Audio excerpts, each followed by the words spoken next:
here online with me in my Fast, Fun, Easy journal creation group. Not sure how many folks are going to join me live, but I will carry on anyway. I'm really excited about talking about what's going to go on in this group. I think that we can have some fun here. But of course, I do have another group where the mastermind is happening. And that is really where all of the knowledge base is. So let's talk about some of those things today. Hopefully, I'll be giving enough information to help folks that are stuck move forward and also give you some insights about ways to tweak your business as it's going forward. Let me jump on here and say hi personally. Hello, everybody. This is Rebecca from Montana. I live in northwestern Montana, and right now I'm looking out of my office window and watching it snow. It's pretty exciting up here in Montana. We had a mountain lion in our yard the other day, and that was kind of fun. My dog was a little bit excited about that moment, but he was probably chasing the deer that sleep in I live next to an organic farm. And so I think there's deer that sleep in the back area there around the fence. And I think he was probably stalking them. We also have some wild turkeys that cross the street. And so he might, I mean, it's a veritable, cruise ship smorgasbord out here for a mountain lion. So he's not starving to death, I'm pretty sure. But it was pretty surprising when my dog went outside and saw him. But anyway, that's life in Montana. I like to keep my lives short and sweet because I know that many people are doing this as a side hustle, and I know that they're out there working. They might be taking off for lunch or grabbing a few minutes while they eat a sandwich. So I like to respect your time, and so I'm going to be very focused on the information that I give to you today. So thanks for joining me. Hi, Faith. I'm glad to see that you're here. And hopefully other people will join us throughout the broadcast. So let me slip on over to what we're going to talk about today. Low content books. What are the strategies that work? Now, hopefully you've picked up the easy 4-step process guide that I mentioned. You can jump on over to my website, journaltsunami.com, and you can grab that PDF document and follow along. It has a lot of information in it, and anybody who's just getting started, it really will cover what the steps are, but it goes way in depth. You can check off, it's a checklist so that you're following each of the processes. It also gives you links to other important information on KDP to help you get going. I ran a poll in the group last week and asked folks to talk to me and tell me a little bit about what they wanted to see going on or what they were stuck on. And so keywords is a big deal because keywords is super important, especially on Amazon, which is essentially a sales search engine. It's like Google except for sales. Picking the right categories, pricing products, profit and potential, and how to brand your books. So this entire presentation today should touch on each one of those topics for you. So anybody who's joined us or is in this group, I assume that you kind of know what a low content book is. You can always run to Amazon and type in journal books. We call them low content books because it covers a broad group of people. It's journals and diaries and lined notebooks, prompt books, writing prompt books, comic book templates that you can create your own comic books. Even coloring books basically are low content books. It's basically books that have little to no content inside of them. So anything to me, anything that's under 2,000 words, I consider a low content book. So I even make children's picture books that are under 2,000 words, and I consider those as part of my low content inventory. So these are just a smattering of some of the top selling low content books that are in the journal category.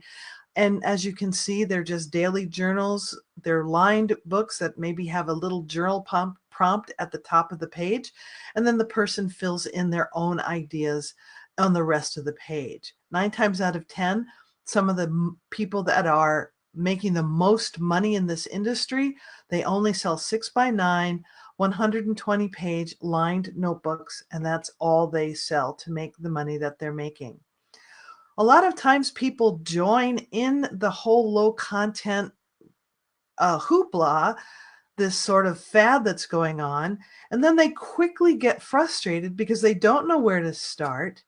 They oftentimes don't know what to make, and they don't know how to price their books. Those are the 3 top questions that I see being asked because there are so many variables, or people come into this thinking that there's so many variables when in fact there really aren't very many variables at all. Once you cover these top questions, you'll see how really simple and easy it is not just to answer these questions, but find the answers yourself. So when I was learning this process last year for myself, I came up with this easy 4-step process that I started implementing in my own business. My first step is research. So with research, I'm a research assistant. I spent 10 years as a research assistant for a psychologist. And when I talk about research, I'm talking about literally going to the stacks at a library. This is back in the 80s, card deck. Some of you are old enough to realize what I'm talking about. Going to the card catalog. Most kids don't even know what a card catalog is today. So when I talk research, my background is hardcore library research for a college level PhD psychologist. So when I go to Amazon and I research, we have so many tools today between, Google and Uber Suggest and other research tools that help us, KDP Rocket, KD Spy, so many things that help us do research on Amazon. It really makes our job easy. Now, one of the things that I've done for myself is I research one niche a week. I don't overcomplicate it. I pick one niche. And if I see other niches that catch my eye as I'm doing my research, I'll write them down in a notebook. And that way I can come back to them. So I actually have a huge list of niches that I can just jump to if my brain is having a brain fart. So I spend one entire day researching just one niche to find out what they like, what they're buying, what the books look like, and what the books look like inside. Then I create those journals, and I'll create those journals based upon my research.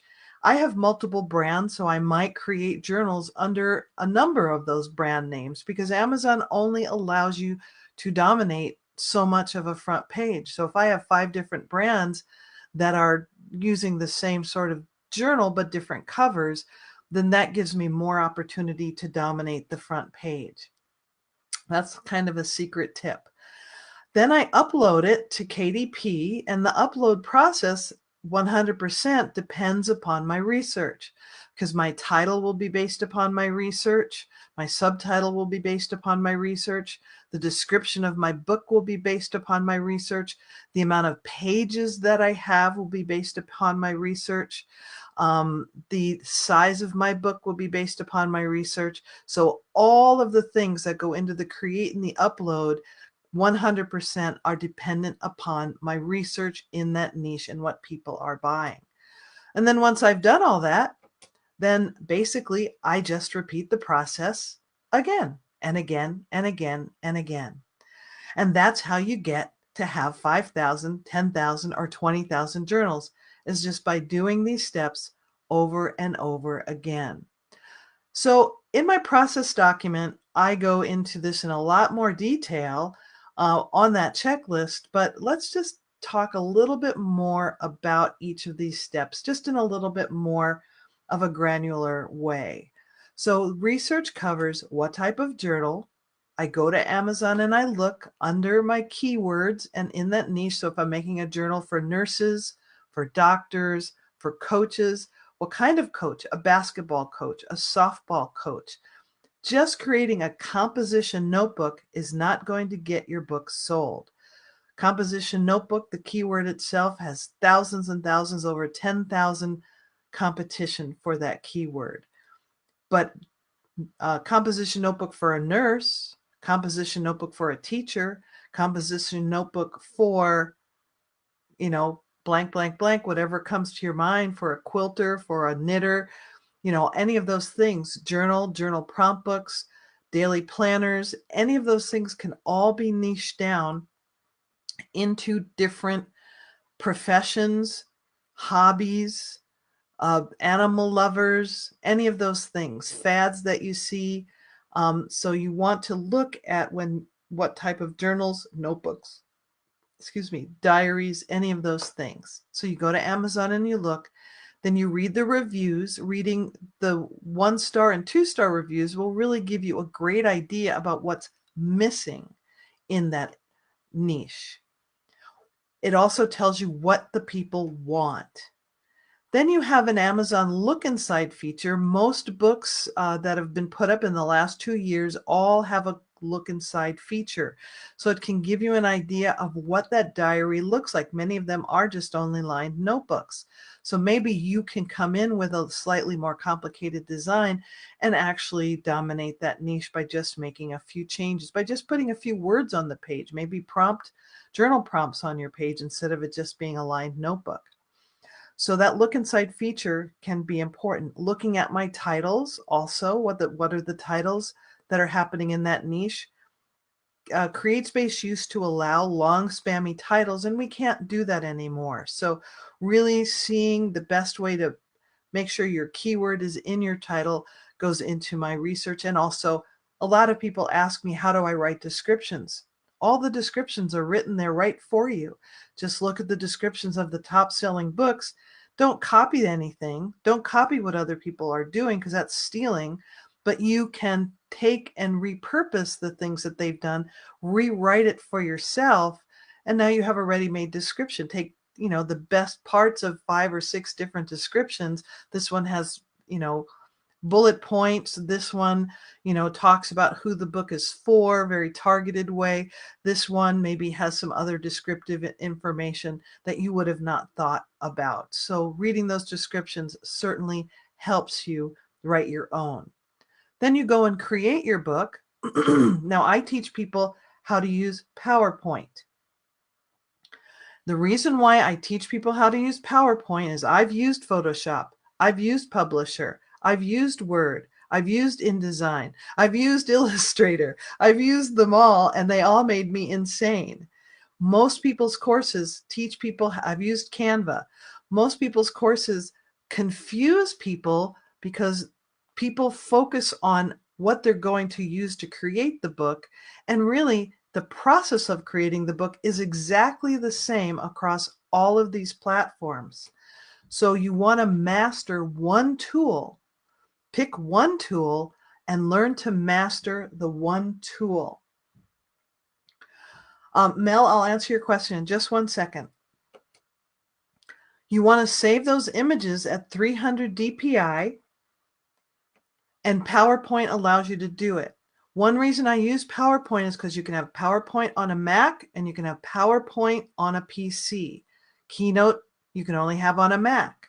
Word is really not easy to create design journals that are image or layout intensive. Word will drive you crazy.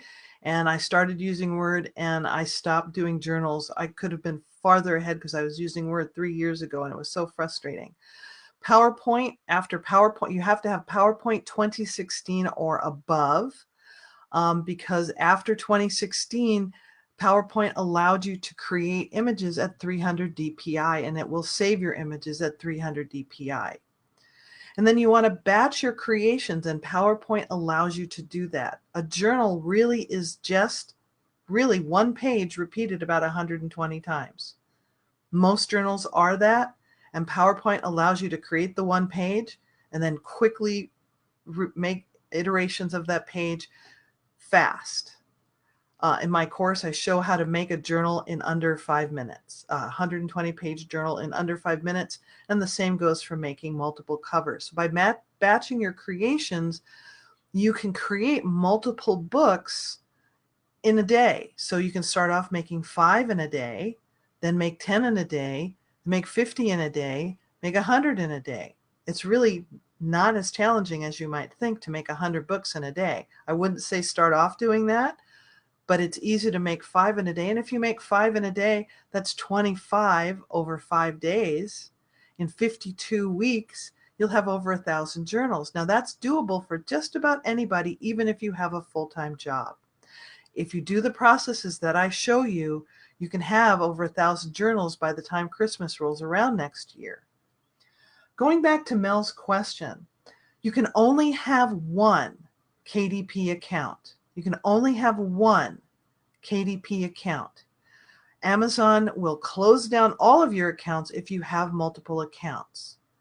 So what's important to understand is there's KDP accounts where you're publishing your books, and then there's something called author central accounts that you might see where people have their books lined up like a little web page. And that's something very different. It's not something that is part of KDP. You set up an author account by itself, and you're allowed 3 different aliases on one author account, and then you just need another email to open another author account where you'd have 3 more aliases.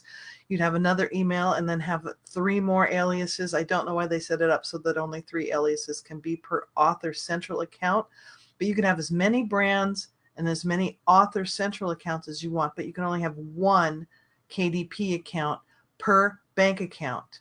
So if you have another business or you become a publisher and you have a totally separate EIN, totally separate business, totally separate bank account, you need to go to Amazon and ask their permission to have another account. The same goes for if you have an FBA account, the same thing goes for that too. So you need to talk to Amazon if you want to have multiple accounts. Hopefully that answers your question. Going back to the creation process, when you save your creations and save your interiors to reuse, and this actually, the whole brand thing goes towards create, because when you're creating your books and your covers, I sometimes will create across multiple brands, even though my interior might be very much the same because it's just a notebook. My covers and my brand may be different. So that's something to think about, which is why I talked about Mel's question.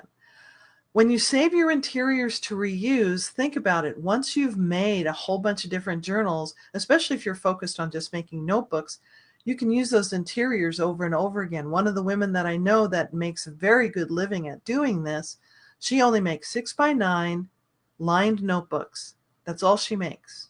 So she doesn't have to make any other interiors. They're just lined notebooks, and they're all 6x9, and they're all 100 pages. That's all she uses.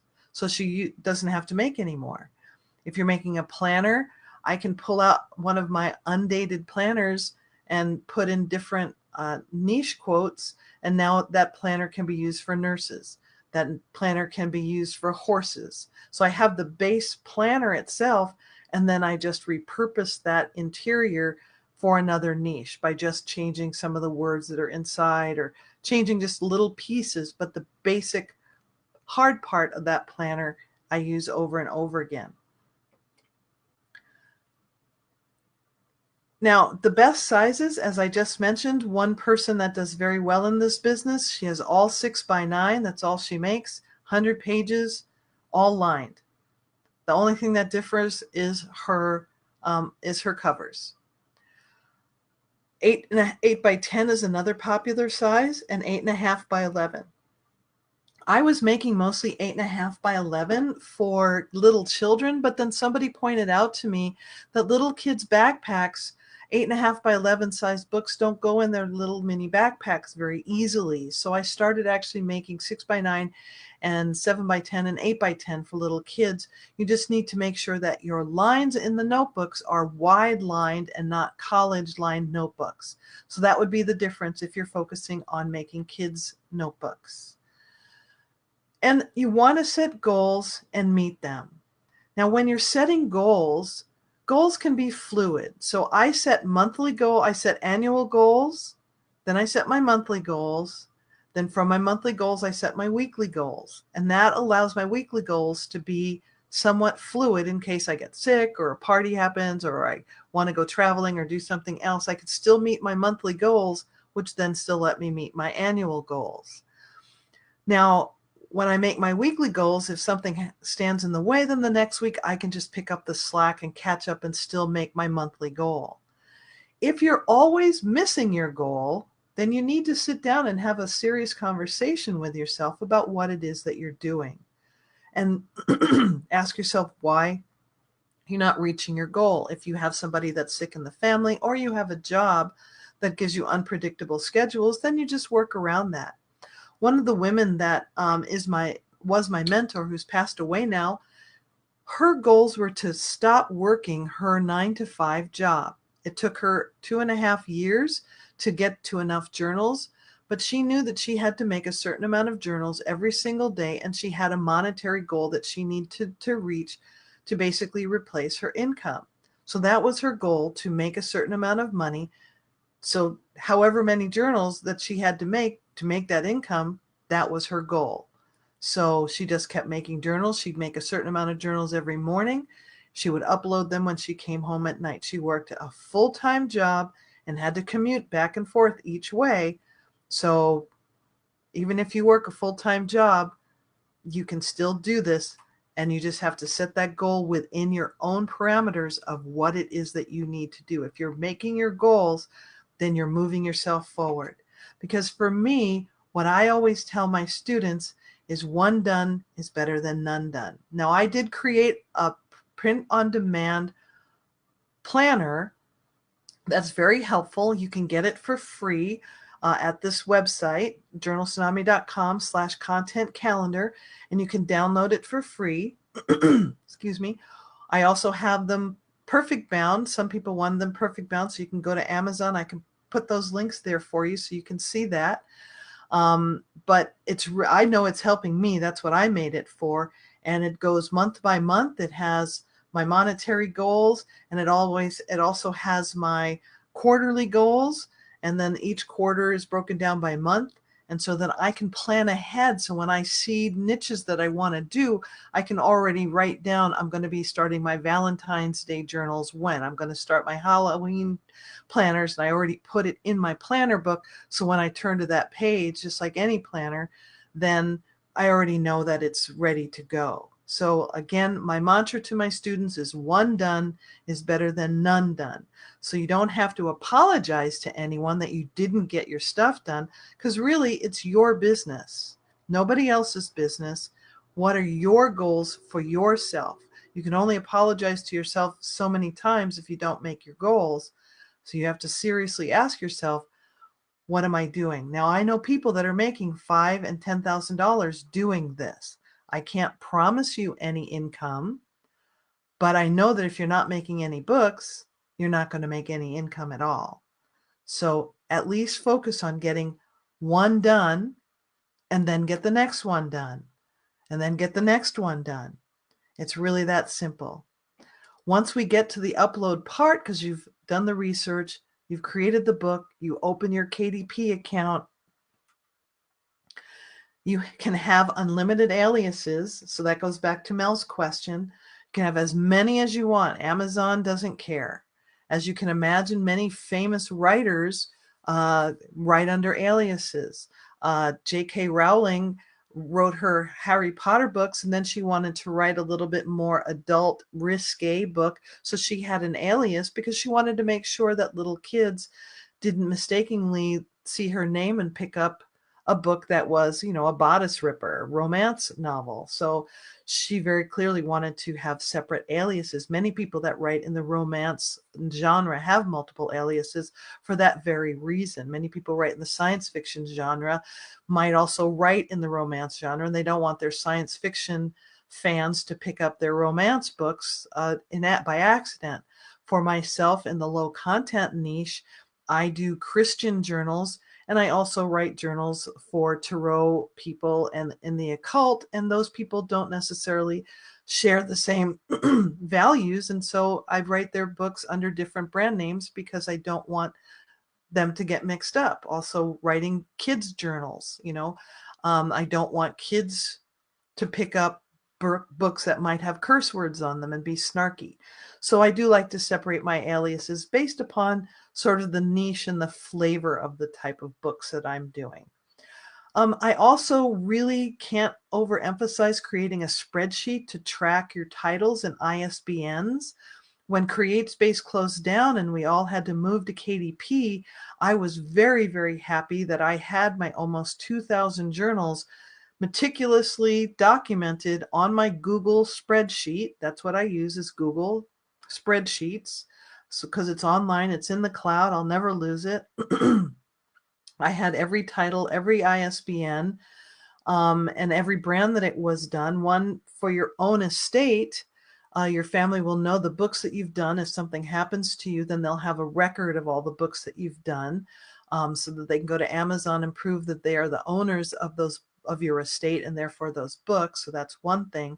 But also, when our books all moved, we all had to go and fix our titles, fix our back-end keywords, and fix our categories. And so I was literally able to go through my list and able to check off every single book to make sure that every single one of my books was done. So having that spreadsheet certainly saved myself a headache. So I can't overemphasize having something to track your books.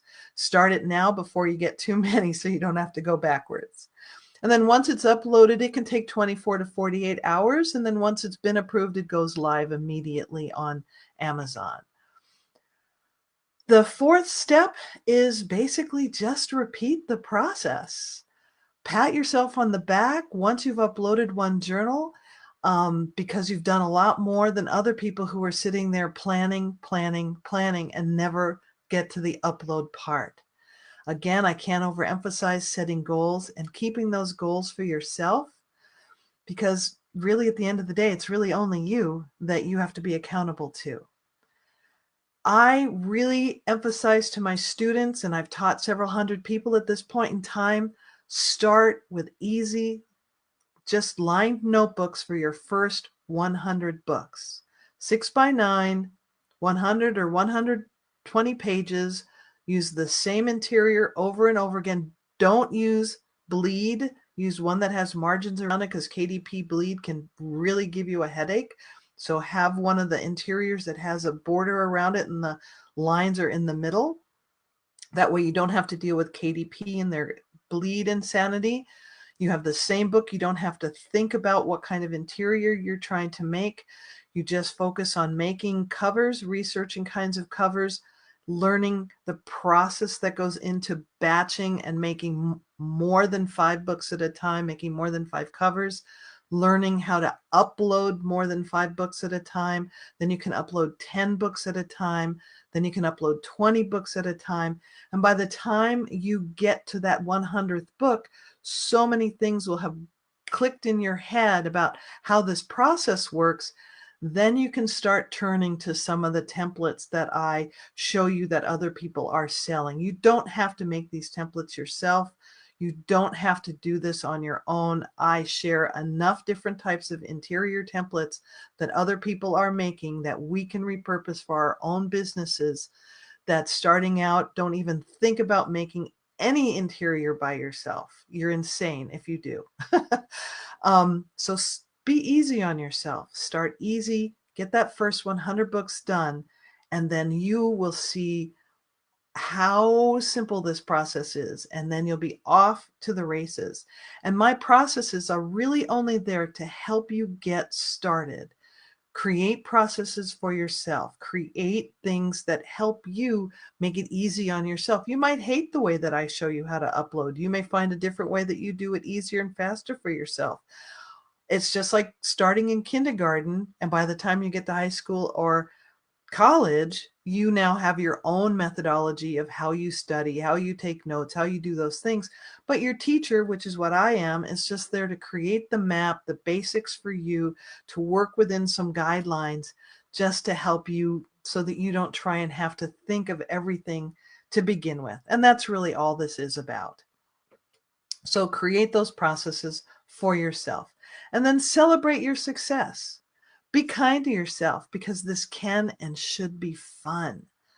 I know for myself, since I've started this journal process, and many people in my group have also said the same thing, that once your brain is liberated and in this entire creative niche, I've started doing beading again. I've started picking up my guitar again. I've started picking up instruments again. I've started doing all kinds of creative things again. It's really so much fun. Um, I just can't even tell you. Just the journals are just one process. I've started making children's picture books because I use the exact same PowerPoint process I do to make my journals.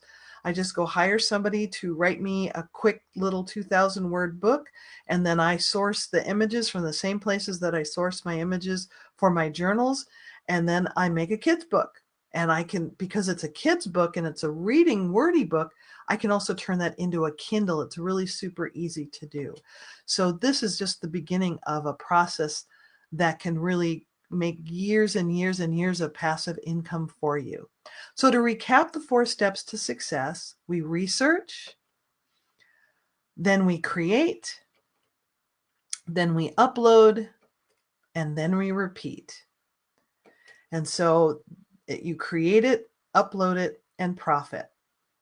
That's as simple as it can get to create a very, very nice, simple side hustle that can pay you forever. I have books that I made 5 years ago that still sell today.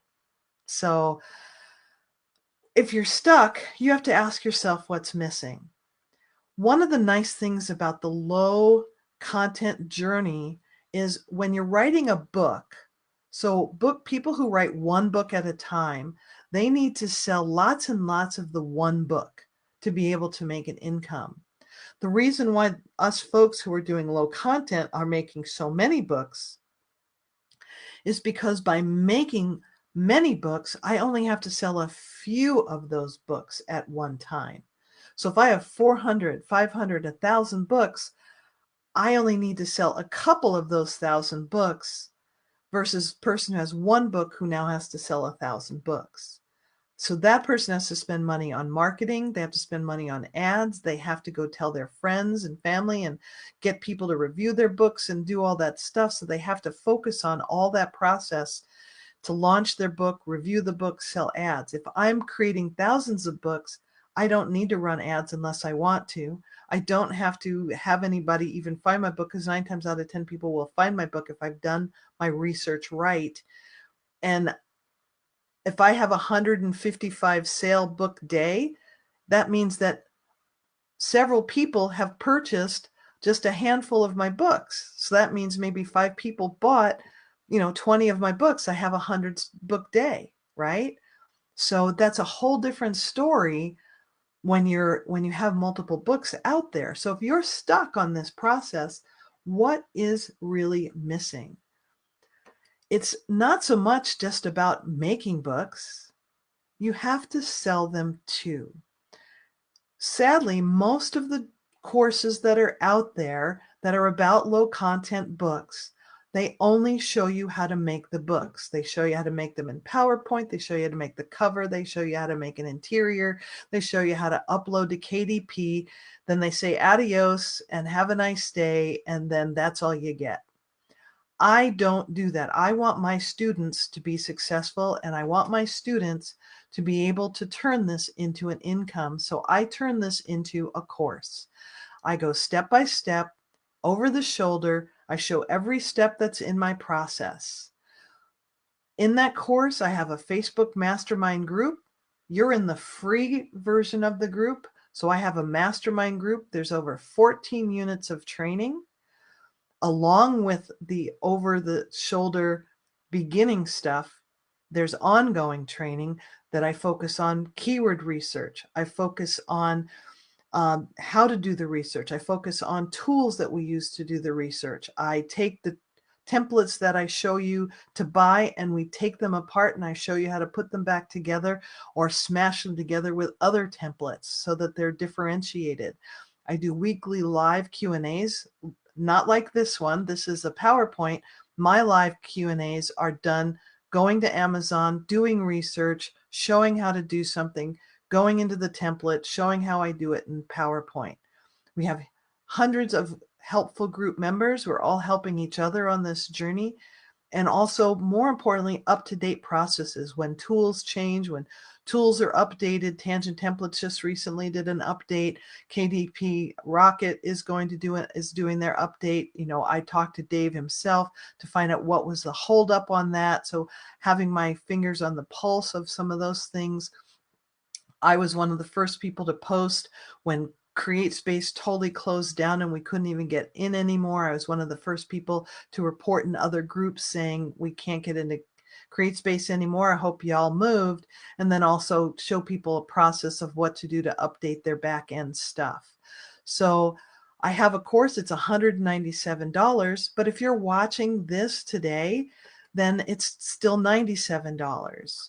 And it's a one-time payment. I am not into continuity at this point in time. I really feel it's important to deliver the content to people and get you out there making money, because it's time that you invest in yourself. And I wanted to make it easy and accessible for people to be able to invest in themselves. So what are folks saying? These are just two of the people that are in my group. I have hundreds of students, and these are just two of the people. Marie and Louise, they've bought courses. They love my hands-on process. They love that I do step-by-step. I'm very clear. I come from a teaching background. I've taught WordPress for years. I've taught small business owners WordPress. I was a search engine optimization specialist for since early 2000s. I've been working for software companies since 1999. I had my first computer in 1983. I've had my first websites on GeoCities. I've been chuckling with some people about GeoCities. That's where I learned HTML. So I've been helping people on this online journey, especially older women like myself. I'm 63 years old. So I know what it's like to be lost in the weeds of high technology and be overwhelmed with all the things that are out there to learn. And I don't want my students to be lost. I want them to have very clear, precise pathway up the mountain. Once you have that pathway, if you want to go veering off into the woods and go bushwhacking in the weeds, you'll always know where the path is to get back to. So go off and go exploring. I always tell my students to go out and play, but always come back. Come back to the group. Come back to the group if you get lost and you've gone and come share with us, you know, when you have a sale, when you've done something different. We're here to fix what's missing. We're here to create passive income, and we're here to create either a full-time or a side hustle for folks. So if you're interested in taking this up to the next level and move from the free course and all the questions to having your questions answered, I hope that you'll move into my course, invest in yourself, because if you jump in now, by next year, by Christmas, again, even if you're just doing a few books a day, 5 books a day, 25 books a week, you'll have over 1,000 books done by Christmas. And 1,000 books done by Christmas can make you quite a bit of money if you've already set the foundation to do this right from the very beginning. Then you can. I want to be in Bali next year. That's what I said on my live yesterday to my other group. I'd like to be in Bali, having a good time on from my passive income that I've made on Amazon. So I hope you'll join me too. That's the end of my presentation today. I hope you'll join me in my step-by-step in-depth training